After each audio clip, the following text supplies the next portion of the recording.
Indian premier league IPL లో భాగంగా గత రాత్రి గువాహటిలో రాజస్థాన్ రాయల్స్ తో జరిగిన మ్యాచ్ లో కోల్కతా నైట్ రైడర్స్ KKR 8 వికెట్ల తేడాతో గెలిచి ఖాతా తెరిచింది. KKR జట్టు రెండు తమ తొలి మ్యాచ్ లో ఓడిపోవడంతో ఈ మ్యాచ్ లో విజయమే లక్ష్యంగా బరిలోకి దిగాయి. హైదరాబాద్ తో జరిగిన మ్యాచ్ లో చేజింగ్ 243 పరుగులు చేసి ఔరా అనిపించిన ఈసారి మాత్రం 151 పరుగులకే పరిమితమైంది.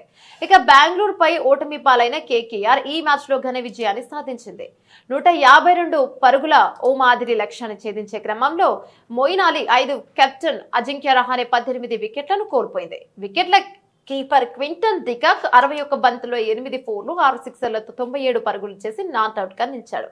ఇక ఆంగ్రేష్ రఘువంశీ 22 పరుగుల నాట్అవుట్ చేశాడు. జట్టు విజయంలో కీలక పాత్ర పోషించిన డికాకి player of the match award దక్కింది. అంతకు ముందు టాస్ ఓడి తొలుత బ్యాటింగ్ కు దిగిన రాజస్థాన్ నిర్జీత ఓవర్లలో 20 ఓవర్లలోనే 9 వికెట్లు కోల్పోయి 151 పరుగులు మాత్రమే చేస్తుంది.